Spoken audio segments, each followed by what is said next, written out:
Quando era pequeno, dizia que queria ser realizador de cinema, mas deixou-se levar pelo caminho seguro da economia. Depois de vários anos numa carreira corporativa tradicional e, pelas palavras do próprio, enfadonha, encontrou no recrutamento e na gestão de talento uma paixão. E acredito eu também no empreendedorismo. Ora vejam, é um dos membros fundadores da Portuguese Talent Foundation e da Star Tracker, fundou e dirigiu a Jason Associates e a Mind Talent Strategies e mais recentemente lançou a The Epic Talent Society.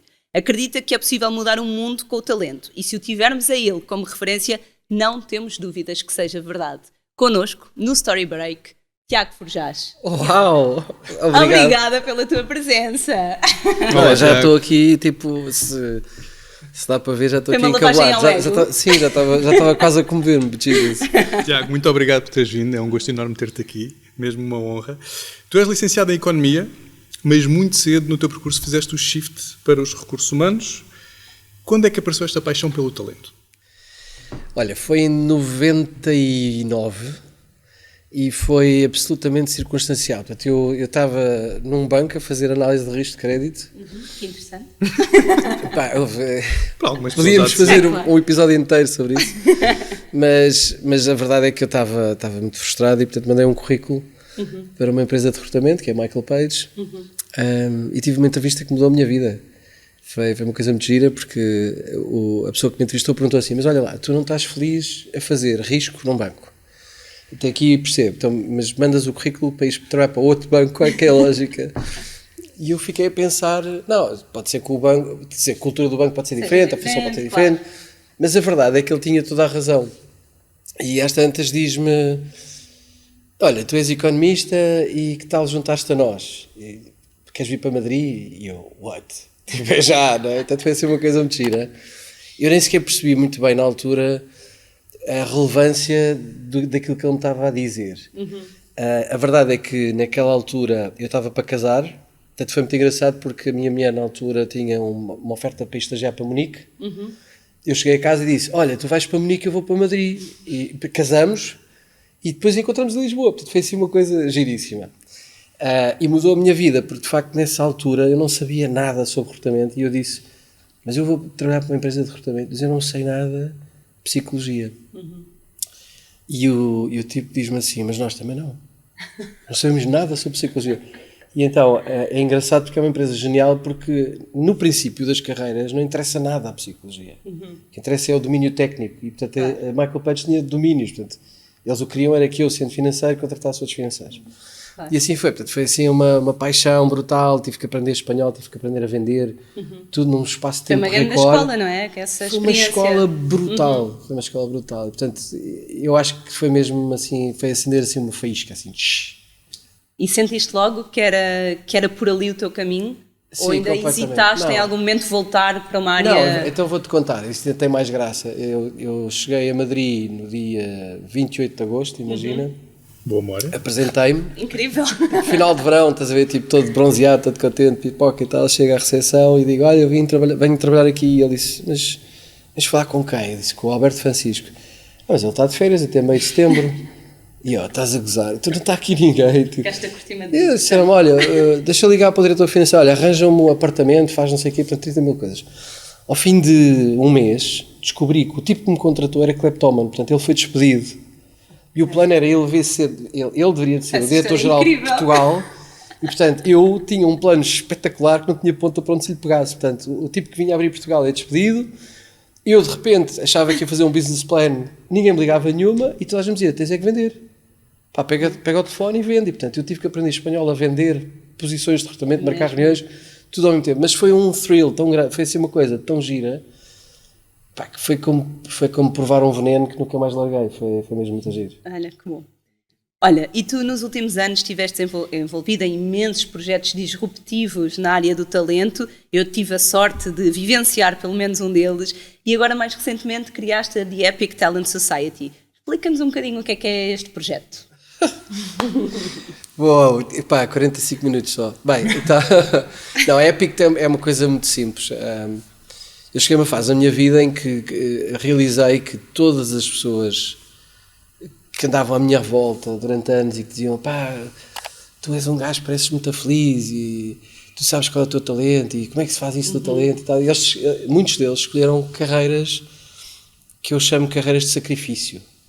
Não tenho nada contra a Deloitte, mas vamos usar isto como exemplo. A quantidade de pessoas que faz a carreirinha toda, não é? Certo, Acumular património, claro. E chega ao final e já tem o Maserati e a casa na comporta e agora fumam uns charutos e dizem, pronto, porreiro, agora vou pensar em quem é que eu sou. Eu fiz o caminho ao contrário, sempre estive preocupado em saber quem é que eu sou, o que é que eu consigo fazer, o que é que me dá prazer. Nunca liguei nenhuma ao dinheiro, mas chegas aos 50 anos e dizes, então e agora? Vou ver do quê? Claro. Tipo, quem é que vai pagar a minha reforma? Os empreendedores têm muito desta coisa, tipo, provavelmente vocês dois têm que pensar nisso. E então pensei, será que é justo fazer um projeto que seja um projeto legacy?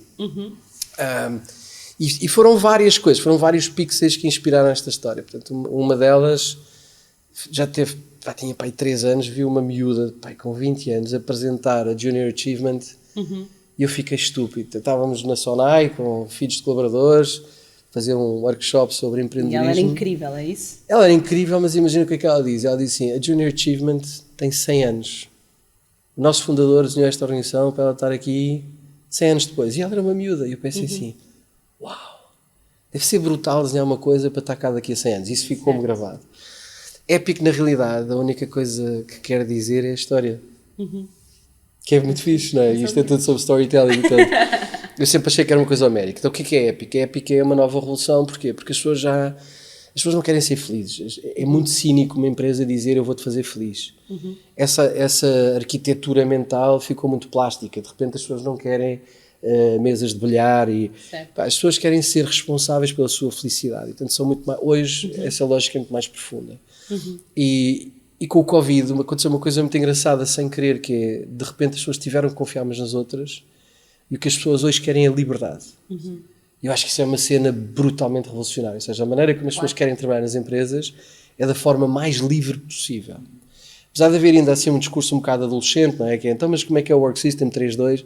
Pá, who cares? Tipo, o trabalho hoje não é só individual, muitíssimo mais trabalho é colaborativo. Portanto, a questão é como é que tu organizas a tua vida com as pessoas com quem tu tens de trabalhar. Portanto, a ideia nasce... Para a tua liberdade não penalizar o trabalho dos outros, não é? E quem é que te pode dar essa resposta? Não são os recursos humanos, não é o CEO, não é um policy. Não eles próprios, não é? É autogestão, totalmente, não é? E, portanto, eu senti que, ok, o paradigma mudou e havia uma coisa também que me irritava profundamente e que nunca tinha sido resolvido, que é a ideia de tu não recrutares baseado na experiência.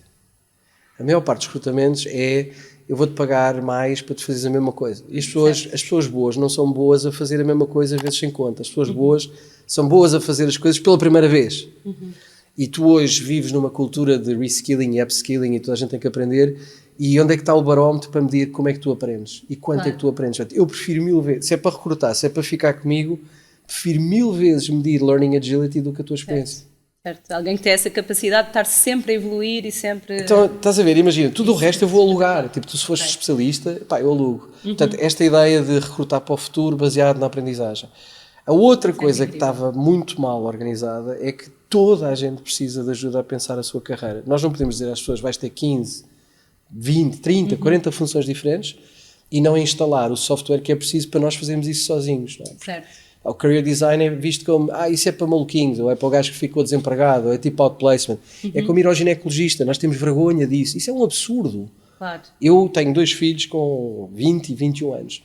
Eu quero que eles saibam manobrar, fazer o career pivoting como fazem pivoting numa startup. E isso hoje não está atendido. E, portanto, é um mercado muito fragmentado, onde nós temos pessoas independentes que ajudam muito a tu fazeres autodescoberta, mas depois quando chega a hora de dizer, está bem, mas onde é que está o mercado? Dizem, não sei.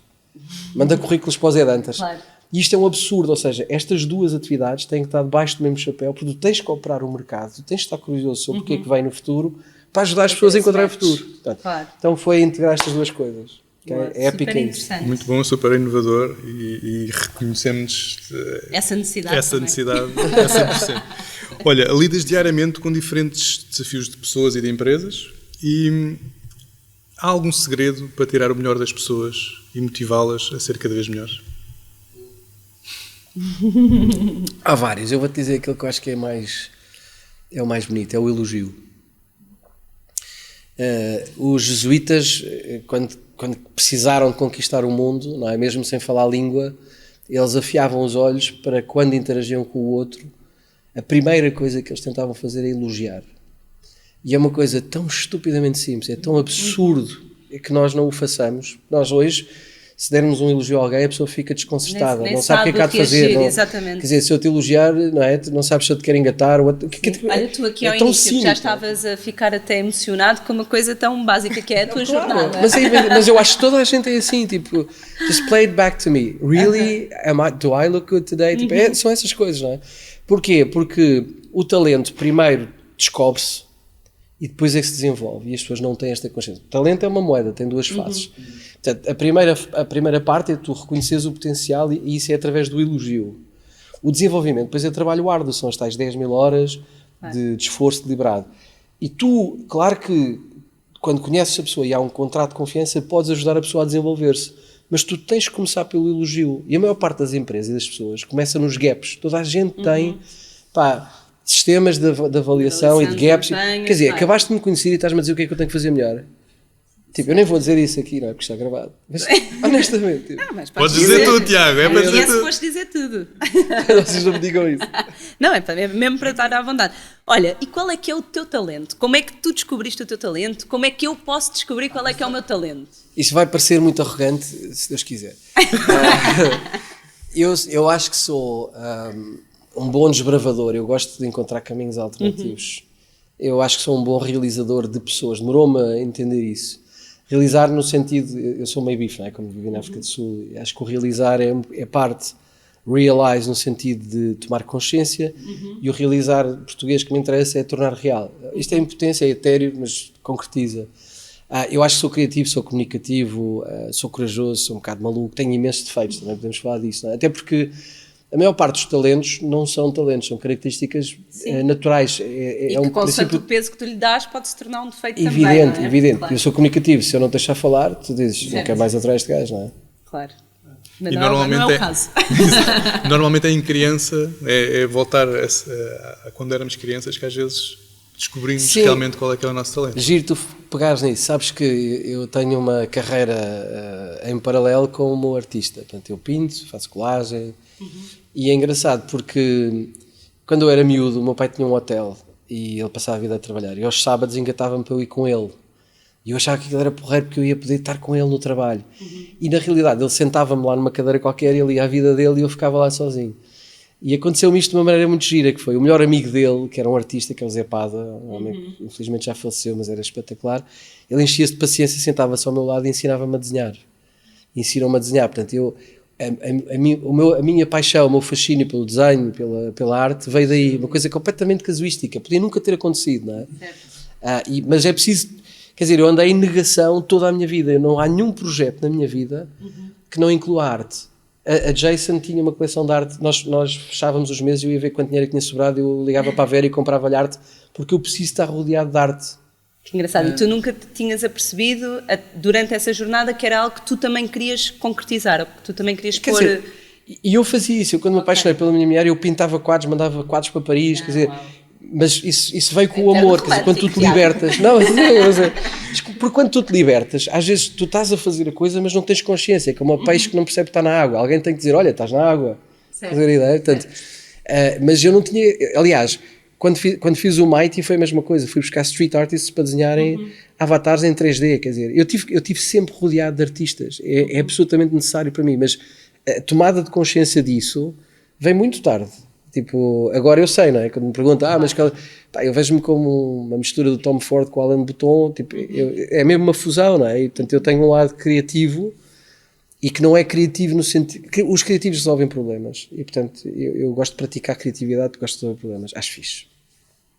Mas sou mais um esteta, no sentido em que a estética, há pouca gente a compreender, há montes de livros, não é? Desde os antigos gregos a falarem sobre estética. Eu encontrei a minha resposta num livro pequenino no museu, na Saatchi Gallery, na King's Road, em Londres. É um livro de bolso, ilustrado. E tu... há uma página que diz assim, não, é muito simples, há uma página que diz assim, e depois desta conversa toda, portanto eles visitam os filósofos todos, diz assim, quando as pessoas realizam que a palavra estética tem uma antítese, elas percebem o que é estética. Vocês sabem qual é a palavra que é a antítese da estética? Anestesia. Portanto, a estética é qualquer coisa que te provoca uma emoção. Claro. E a estética está nas histórias, a estética está na beleza visual, no equilíbrio das cores, na harmonia estética visual, mas nós usamos estética tudo o que é visual. Certo. E para mim isso ajudou-me imenso. Portanto, o que eu gosto é de tocar nas emoções das pessoas. Muito bom. Olha, e por falar em tocar em emoções, que é isso que as histórias nos fazem, tu tens memória de qual foi a primeira história que te impactou? Pode ser uma história de família, pode ser um filme, pode ser o que tu quiseres. Olha, é a história da minha família. A história dos teus pais? Não, essa então... não, é a história do meu apelido. O meu pai carregou durante muito tempo, talvez a vida toda, a ideia de que ele precisava de merecer o apelido que ele usava. Portanto, o apelido Forjás tem 7 séculos de história, vai até Pino Breve. O meu avô era um chato e, portanto, fazia-o sentir uma cruz enorme, a responsabilidade de usar esse nome, não é? E isso chegou-me de alguma maneira. Portanto, eu vivia num país que tinha 200 anos de história, ia para a escola e dizia aos meus amigos que a minha família tinha 7 séculos. E na África do Sul os miúdos diziam assim: "That's bullshit. The world was created 200 years ago." Eles achavam que a história da África do Sul era o princípio do mundo. Claro. Portanto, essa história impactou-me negativamente, no sentido em que eu sempre tive uma relação de amor-ódio com essa história. Sempre senti o peso de honrar o nome dessa família, porque tem imensas histórias no meio, e sempre senti quase uma necessidade de vingar o meu pai, uma forma de eu me aproximar dele ou de merecer o amor dele. Mas é uma cruz terrível, e só me libertei dessa história quando fiz aquele evento no Campo Pequeno, por 2.000 pessoas no Campo Pequeno, e no dia a seguir fui para Moçambique com uma depressão. Porque realizei que estava a fazer aquilo tudo pelo meu pai. E depois fica um vazio do caraças que dizes... Certo. E now what? Não é? Que, tipo, o pior momento da tua vida não é o caminho para a superação, é quando chegas ao cume da montanha e não sabes qual é a montanha a seguir. Claro. Então o que é que eu vou fazer por mim? Não tinhas traçado, não tinhas um objetivo, não é? Esquece, este era inconsciente, estás a ver? Portanto, estás distraído na feitoria, de repente quando chegas à vista dizes what? Portanto, essa foi a primeira e acompanhou-me durante 40 anos, já viste? É uma história incrível e tocou-te muito. E és muito transparente e obrigado por seres transparente, porque também te está a tocar a nós. Então, isto é mais ou menos contagioso, é que se as pessoas souberem expor-se, pá, o mundo é outro. Olha, e agora que estás a falar nisso, dessa exposição, tu enquanto gestor, porque em todas estas empresas tu também tiveste em equipas, tu também trazias isso para a tua liderança, esta exposição, ou seja, a forma como tu construías a tua narrativa também impactava as pessoas que trabalham contigo? Sim, eu acho que sim, acho que é melhor sempre perguntar às pessoas, porque elas depois podem contar como é que essa transparência às vezes é difícil. Convidarmos toda a gente. Sim, mas ainda agora deixei uma pessoa que eu adoro, que trabalha comigo, tive que deixá-la em Sete Rios a trazer um bocadinho e disse-lhe: chata, pá, vou chegar atrasado por causa de ti, não sei o quê, tipo, a partir-lhe a cabeça toda no caminho, e assim, mas um dia quando eu não estiver tu vais dizer que eu era um gajo chato, mas não era má pessoa. E ela disse: não és nada chato, és um bocado intenso.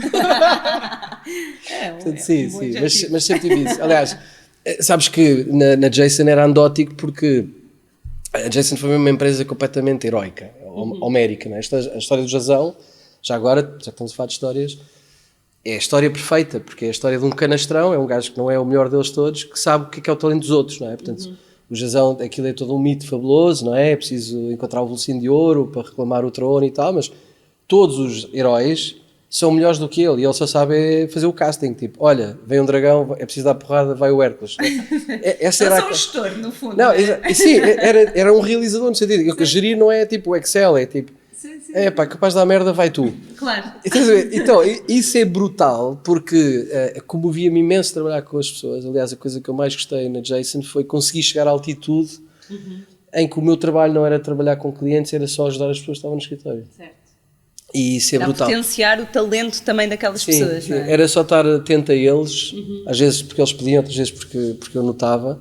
Isso foi brutal, mas eu queria contar só que eles eram muito safados e havia uma cultura de surpresas. Portanto, de vez em quando organizava-me um presente. E houve um ano em que me ofereceram o presente mais bonito que alguma vez recebi na minha vida. Nós tínhamos feito um workshop qualquer para definir os 10 valores da firma, tínhamos feito um offsite qualquer, e o Rodrigo Carvalho, que é um gajo absolutamente genial, vocês deviam convidá-lo para vir aqui falar, Obrigado pela dica. Ele é absolutamente extraordinário. Ele decidiu que o presente que me iam oferecer era cada pessoa no escritório ia escolher um dos 10 valores, escrever uma carta que só eu é que ia ler.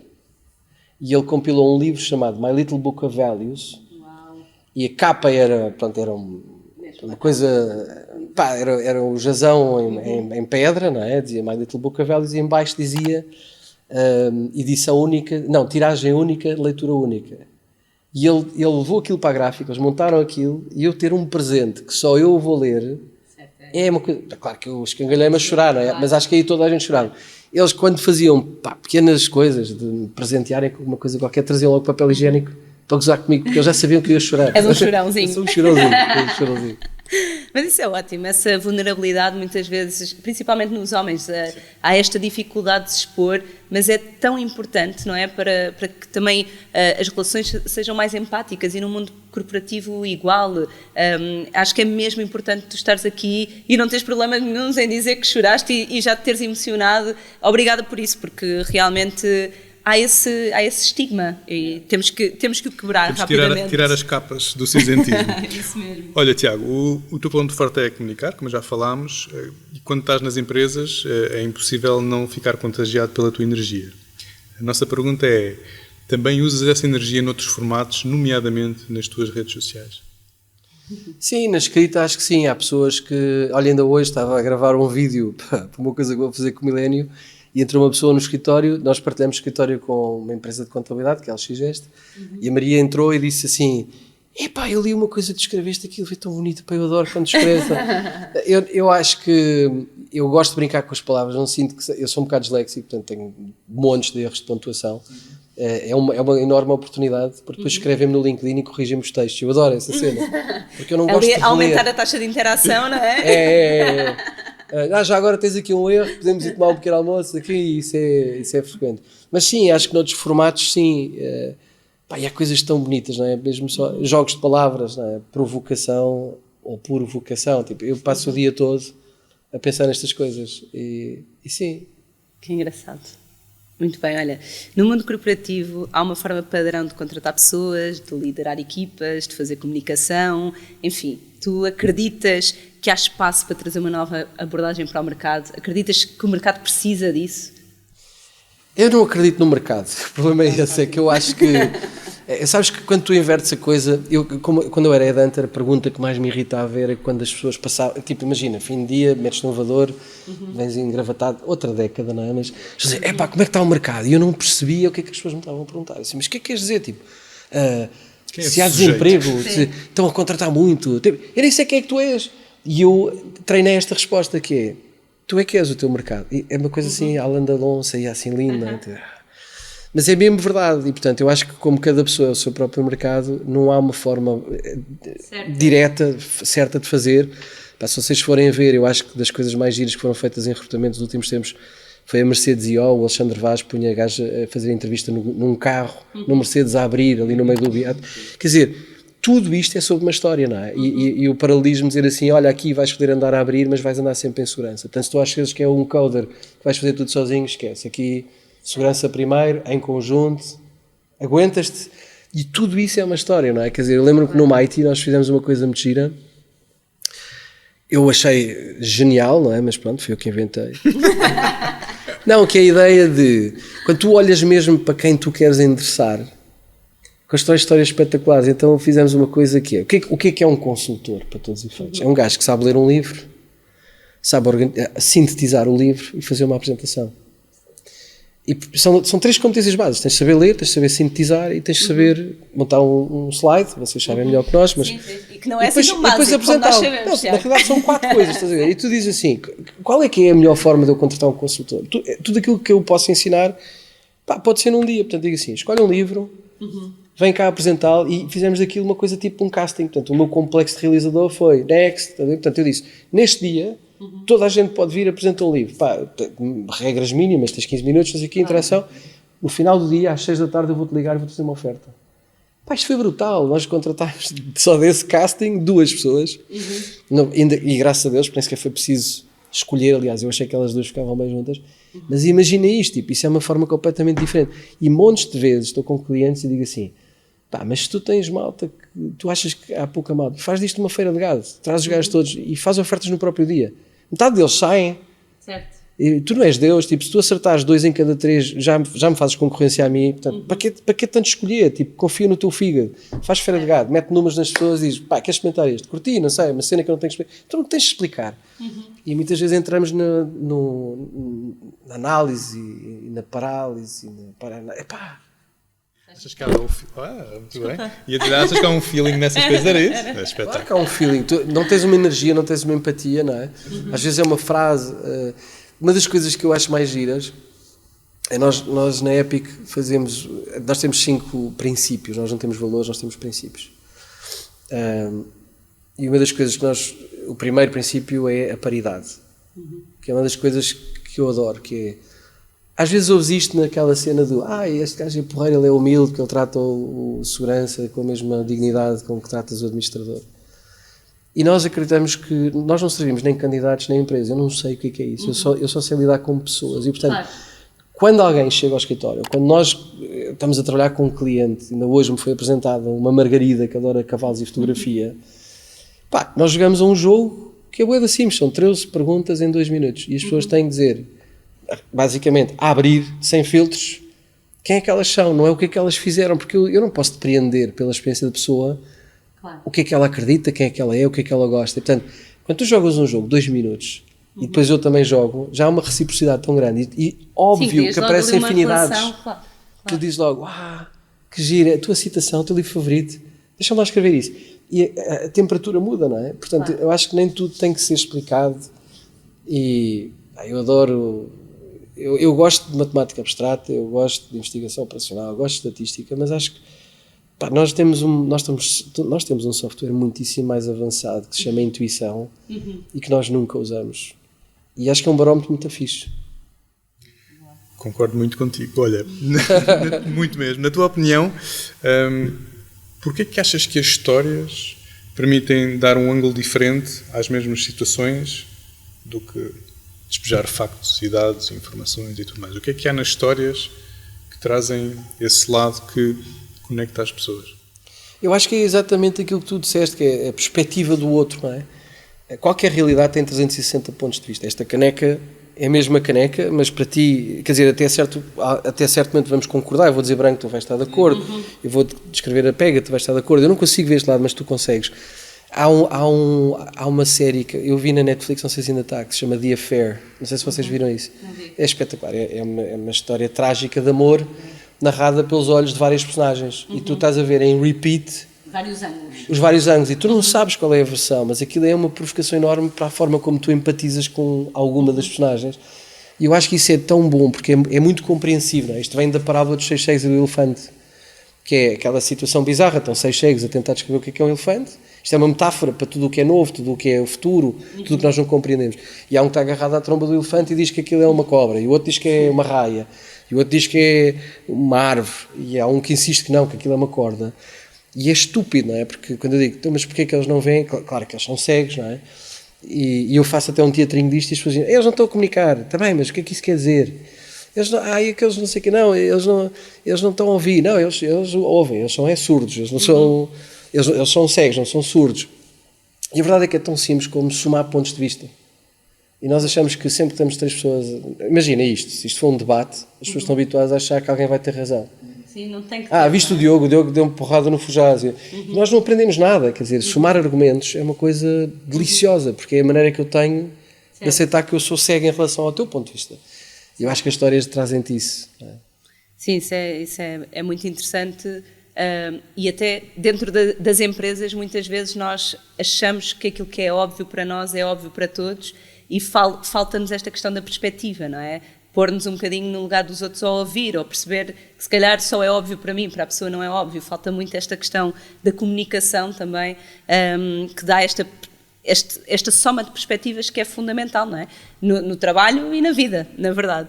Olha, tu lidas com imensas pessoas, conheces imensos contextos de empresas, já te passaram inúmeros talentos também pela tua avaliação.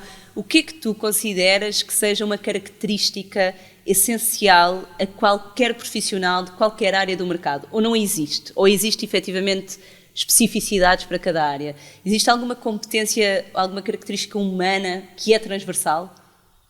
Eu acho que há várias, mas estava assim, a primeira coisa que me surgiu foi a curiosidade. Acho que as pessoas aprendem de maneiras diferentes, e isso é muito divertido.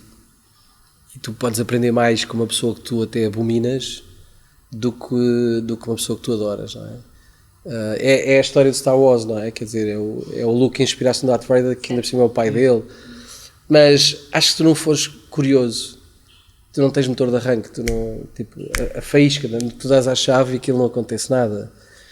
E isso intriga-me um bocado e frustra-me, porque há pessoas que eu não sei explicar porquê, parece que não têm motor de arranque, parece que não têm essa curiosidade.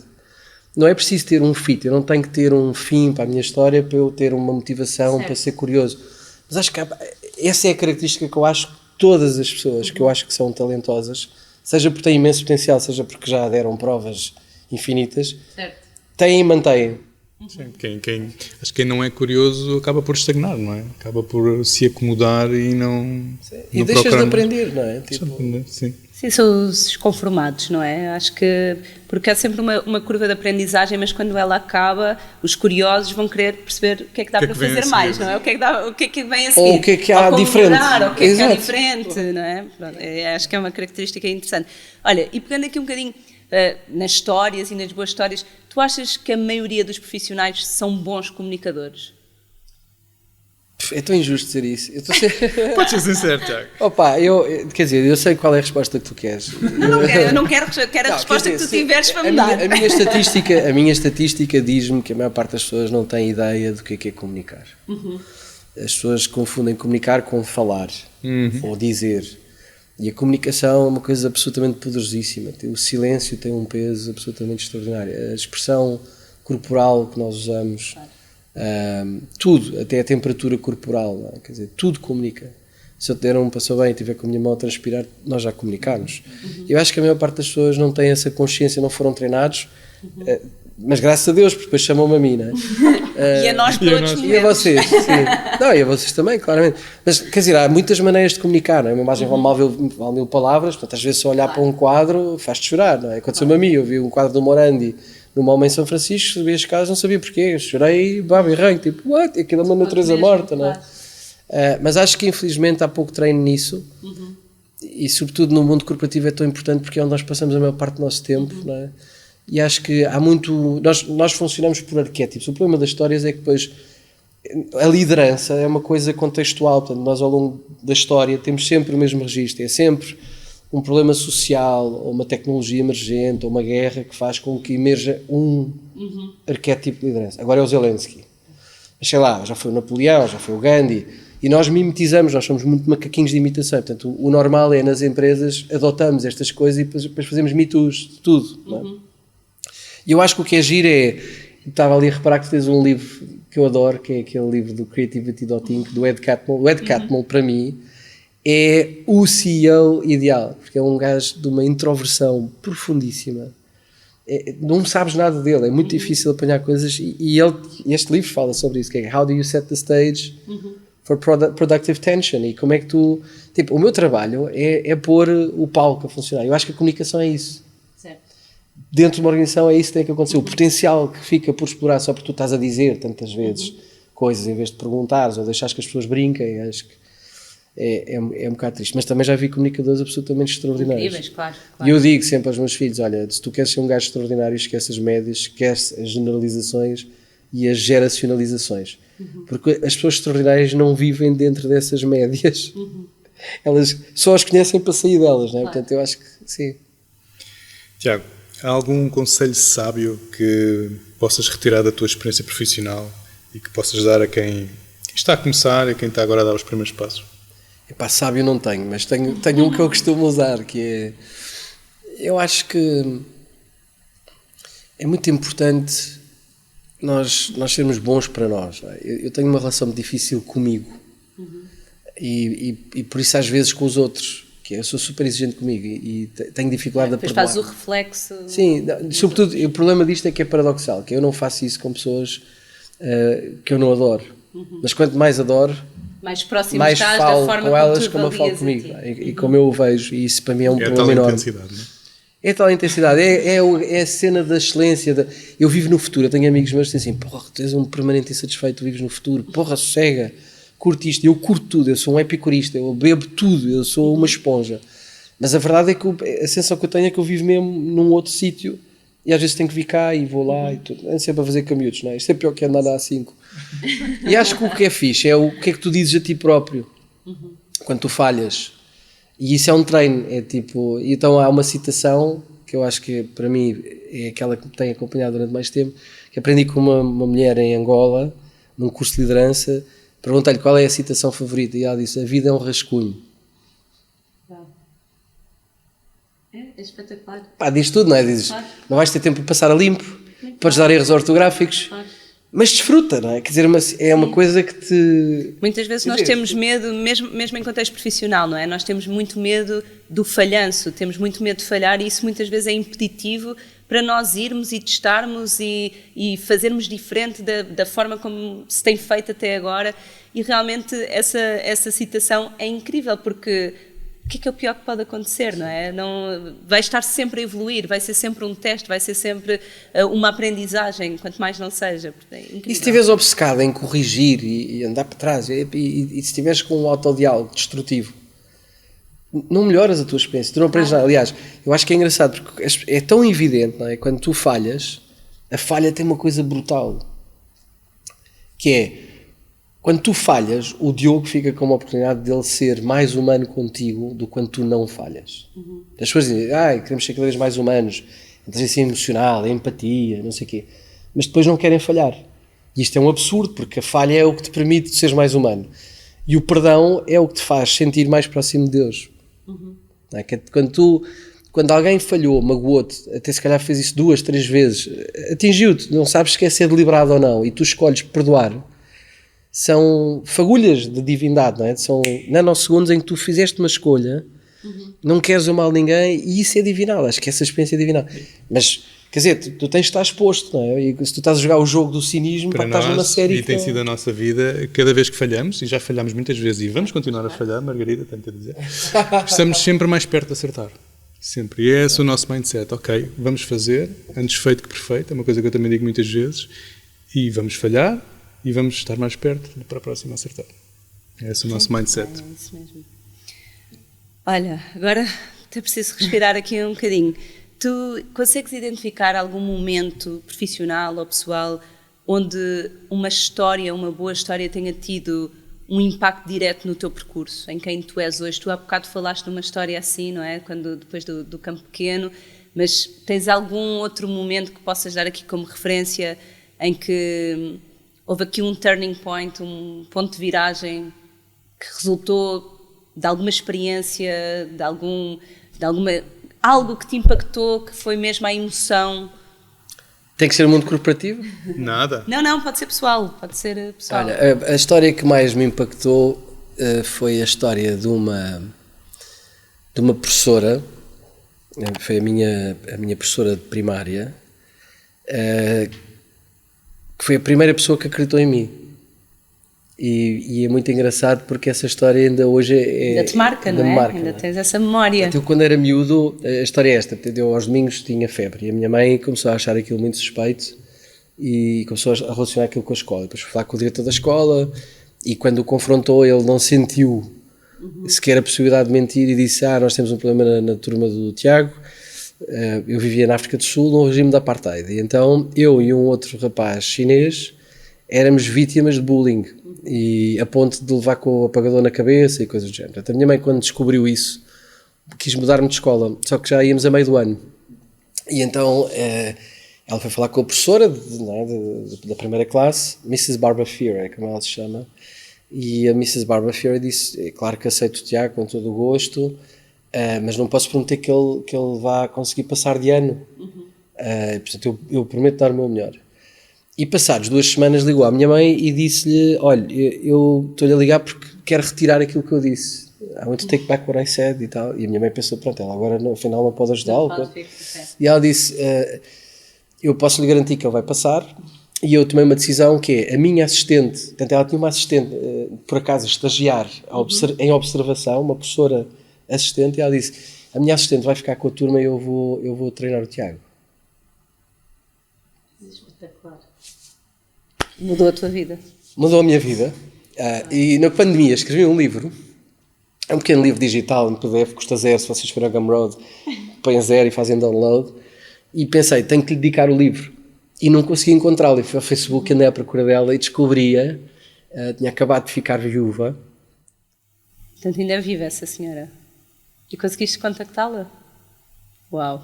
Vive na Nova Zelândia, não é? E ela deve ter ficado... E ela lembrava-se de passou ti. a ser uma história. Lembrava-se de Eu ti, da não tua sei se ela se história. lembrava de mim, porque eu falei com ela através da filha dela, contei-lhe a história, ela diz que, pronto, ok, porreiro, mas não sei se ela se lembra de mim como indivíduo, não é? Quer dizer, o que é engraçado é que esta mulher fez isto por tantos putos, porque a maneira como eu encontrei foi um grupo da JP Prep, que era a minha escola, e perguntei se alguém sabia dela. E o chorrilho, a quantidade de pessoas. Com a mesma emoção, com a mesma sensação. Ela mudou a minha vida, eu dizia, pá, brutal. E depois encontramos a filha, não sei o quê, na Nova Zelândia, e foi muito giro. Portanto, essa foi uma história que me impactou.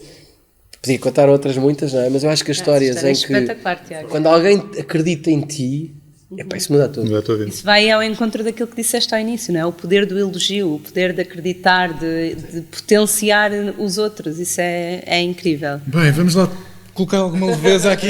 Já uma hora que eu já estou Isto é muito intenso. Já me veio a dor de estômago outra vez. Tiago, temos um pequeno joguinho, uma rodada de recomendações. Vamos pedir-te algumas referências de algumas coisas que tenham inspirado e que tu achas que podem inspirar outras pessoas, ok? E vamos começar por um livro. Um livro fácil. Terças com Maury, é o meu livro favorito.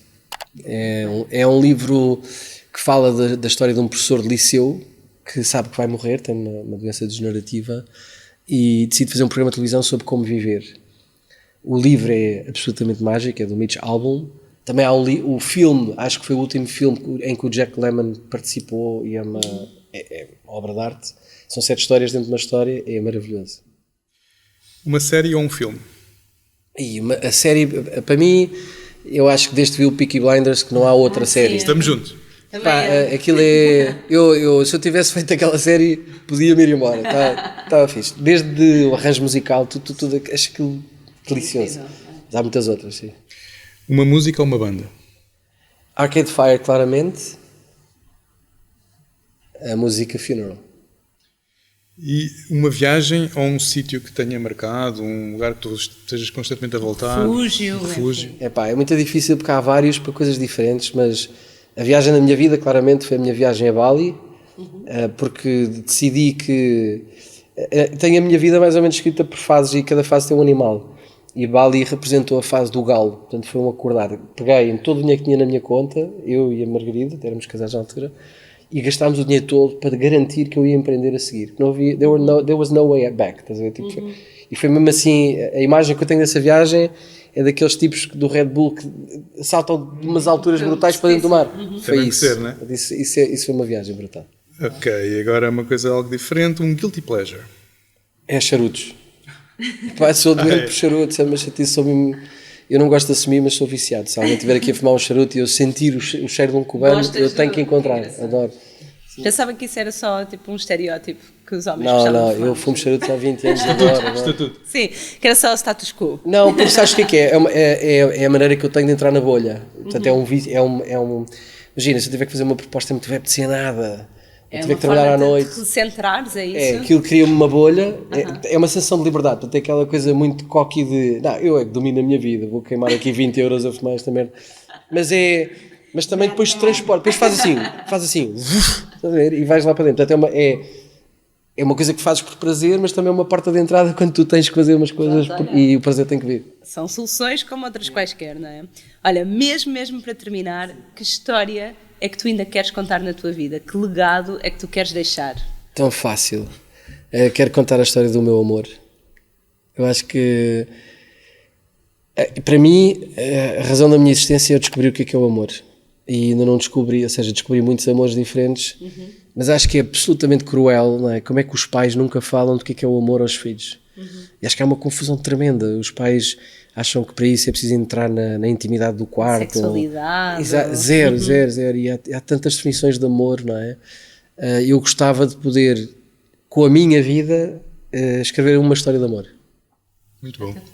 Obrigada, Tiago. Tiago, tenho pena que tenha chegado ao fim.